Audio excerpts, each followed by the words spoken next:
Jack times के सभी दर्शकों को जोहार। तो साथियों, झारखंड में जेएसएससी नियोजन नीति कहा जाए तो मे भी 27 फरवरी को जारी किया जा सकता है। जैसा कि आप लोगों को साथियों अपडेट्स अब तक का मैं दे दूं, कहा गया है कि 10 लाख जो छात्र से रिपोर्ट लिया गया है जो कि जेएसएससी के नियोजन नीति निर्माण के लिए, तो हमारे जो मुख्यमंत्री हैं हेमंत सोरेन का कहना था कि 10 लाख में 90% मतलब कि लगभग 8 लाख बच्चे, ठीक है, 9 लाख बच्चे जो है अपना प्रतिक्रिया दिए हैं और कहे हैं कि 2016 से पहले की जो नियोजन नीति थी उसको लागू करके एग्जाम ले लीजिए। अब साथियों आपको मैं बता दूं, 16 की जो पहले की जो नियोजन नीति थी उसमें 40% ओपन टू ऑल रखा गया था। तो 40% मतलब बाहरी छात्र भी भर सकते हैं फॉर्म को। अगर 100 सीट निकाला गया है तो 40 सीट जो है बाहरी छात्र, बिहार, यूपी, ये सब लड़के, बंगाली, सब भी लड़के फॉर्म को भर लेंगे। ऐसे स्थिति में क्या होगा कि झारखंड के राज्य के जो छात्र हैं उनके साथ जो है बहुत ज़्यादा उनका जो हक है उन पर बहुत ज़्यादा उसका हनन होगा।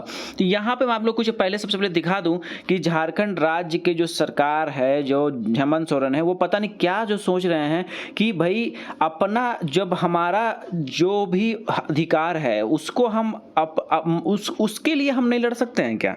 ये मुझे नहीं समझ में आ रहा है। जो वो बार बार जो है मतलब भ्रमित हो रहे हैं और 60-40 वाले कंसेप्ट को लेके आ रहे हैं। अब एक चीज़ आपको बता देते हैं, पहले क्या कहा गया, पहले बोला गया 1932 का आपको माइंड में सेटअप डाल दिया गया। उसके बाद इन चीज़ों को इतना विलंब किया गया। सबसे पहले तो जो आंदोलन 21 दिसंबर को कहा गया था 1 महीना के अंदर आप लोग को जो है नियोजन नीति दे देंगे।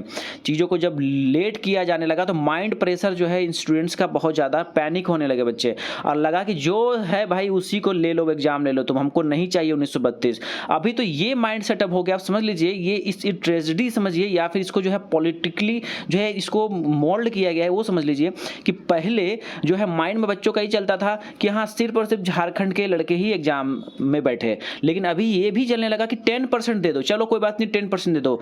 1932 तो लड़के छोड़ ही दिए हैं सोचना, बोलना भी छोड़ दिए हैं। उनको लग रहा है कि 1985 वाला भी लेकर के मामला आगे बढ़े, नियोजन नीति तैयार हो, एग्जाम हो। मतलब ये साइकोलॉजिकल प्रेशर्स आ चुके हैं स्टूडेंट्स के ऊपर। आप समझिए कितना गेम कर रही है गवर्नमेंट, ये बहुत गलत है साथियों। और आपको बता देना चाहते हैं कि जो 60 और 40 का जो मामला झारखंड सरकार जो सोच रही है ना, वो नहीं होने देंगे, ये तो कंफर्म है। मैं खुद झारखंडी हूं और जो है बहुत लोग जो है चाह रहे हैं, अभी कमेंट्स में बहुत लोग लिखेंगे कि एग्जाम लेने दीजिए, आप नेता बन रहे हैं, ये बन रहे हैं। भाई 1 महीना, 2 महीना, 3 महीना और वेट कर लेंगे, ठीक है, इतना साल तो वेट किए, अब और भी वेट कर सकते हैं, लेकिन 100% झारखंडियों के लिए ही आनी चाहिए। आपको कुछ साक्ष्य दिखाना चाहेंगे। उत्तराखंड पुलिस का देखिए निकाला गया है बहाली, जहाँ की फुल लॉक है। देखिए यहाँ समझिएगा, अभ्यर्थी को उत्तराखंड विद्यालय शिक्षा परिषद, ठीक है, या इंटरमीडिएट संकोच में उत्तीर्ण होना चाहिए, ठीक है, ये रखा गया है सबसे पहला कंडीशन। दूसरा देखिए, दूसरा ये पहला कंडीशन था और दूसरा कंडीशन आपको दिखाएंगे। देखिए यहाँ पे कि अभ्यर्थी को जो है उत्तराखंड राज्य का स्थायी या मूल निवासी होना चाहिए। समझ रहे हैं? तो ये समझ लीजिए, ये दिया गया है। 2 पॉइंट्स देख पा रहे हैं आप कि पहला कंडीशन क्या बोला गया कि उत्तराखंड से 10th और 12th होना चाहिए, ठीक है, नंबर 1। और दूसरी बात कि जो स्थानीय मूल निवासी होना चाहिए, कहाँ का, तो उत्तराखंड का होना चाहिए।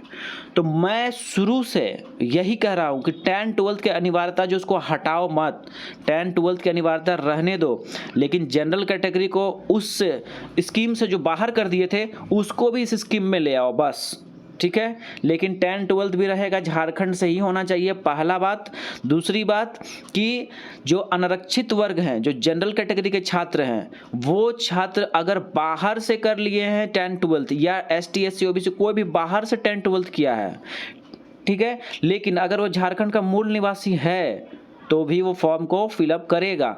किस आधार पर करेगा? क्योंकि उसके पास खतियान है, ठीक है। खतियान में 1932 नहीं कर रहा हूँ, अभी वो बहुत टेढ़ी खीर है, अब बहुत टाइम टेकिंग है। मैं 1985 का ही बात कर रहा हूँ। 1985 का भी जिन्होंने रेजिडेंशियल बना लिया है और 10-12 बाहर से किए हैं तो भी वो फॉर्म को भरेंगे, चाहे कोई भी कैटेगरी के हों। चलिए, ये बात जो है समझनी चाहिए सरकार को। दूसरी बात कि वो जो कह रहे हैं 60% झारखंडी के लिए रिजर्व रहेगा और 40% दूसरे के लिए रिजर्व रहेगा, मतलब अदर लोगों के लिए भी। हालांकि उसमें झारखंड के जनरल कैटेगरी में लड़के फॉर्म भरेंगे, लेकिन बात है भाई कि अगर भर तो देंगे, ठीक है, भरना सब कुछ नहीं होता ना, सिलेक्शन पाना भी तो इम्पोर्टेंट चीज़ है। आप मुझे बताओ 100 अगर सीटें हैं, 100 में अगर 40 सीट ओपन कर दिया गया, यहाँ पे बिहार, यूपी, बंगाल के बच्चे आएंगे, फिर सीट का जो है खरीदारी होगा बड़े बड़े पैसे दे करके। यूपी, बंगाल, बिहार के लोग ये सीट तो 40% खा ही जाएंगे। उसके बाद क्या होगा? जनरल कैटेगरी के झारखंड के छात्र का हित तो गया काम से, उनके लिए तो जॉब लेना झारखंड में बहुत मतलब कि सपना रह जाएगा। अब रही बात की जो ओबीसी कैटेगरी के बच्चे हैं, ओबीसी का जो रिजर्वेशन है 2016 का नियोजन नीति में 14% मात्र है, और झारखंड में कुल आबादी है 58%। किसका? ओबीसी का।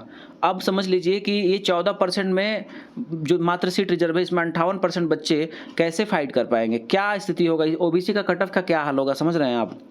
और अगर ये 40% ओपन नहीं होता है तो ओबीसी के छात्र 58% भी कुछ बच्चे जनरल में सिलेक्शन ले लेंगे। तो इस तरह से क्या होगा कि अपना जो कैटेगरी है ओबीसी या फिर एसटी या एससी, इन सभी का अपना अपना कैटेगरी में जो है बर्डन कम होगा, लड़के कम होंगे, क्योंकि यहाँ के कुछ बच्चे जो है जनरल कैटेगरी में भी चले जाके शिफ्ट हो जाएंगे। ठीक है, ये बातें हैं, ये चीज़ें आप लोग नहीं समझ रहे हैं। आप लोग सोच रहे हैं कि एसटी एससी में मेरा अपना रिजर्वेशन है, मैं हमको कोई टेंशन नहीं। भाई आपको भी टेंशन है, आप समझो बात को। आपके जो कैटेगरी के जो छात्र हैं वो आपके ही कैटेगरी में रहेंगे तो बहुत ज़्यादा लड़के हो जाएंगे आपके कैटेगरी का, तो आप में भी तो कंपटीशन बन जाएगा ना।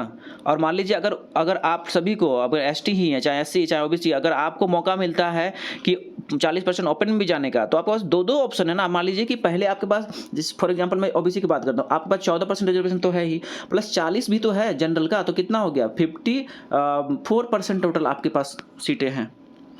लेकिन अगर ये ओपन कर दिया गया तो ये तो पता है कि पूरा सीट 40% खरीदा जाएगा, या बाहरी लड़के जो है इसमें घुस जाएंगे, तो 14% भी ही आपके पास सीट बचा ना। 54 उसी तरह से एसटी वालों के लिए भी, एसटी वाले ज़्यादा उड़ रहे हैं भाई, बोल रहे हैं कि भाई मेरा तो मतलब बहुत ज़्यादा है, 27 समथिंग उनका परसेंटेज है, तो 27% अभी आप कह लेंगे, इसमें 40% अगर जोड़ देते हैं आप तो 67% सीट आपके लिए रह जाएगा ना। ये चीज़ समझिए, इस चीज़ को समझिए और विरोध कीजिए इस चीज़ का।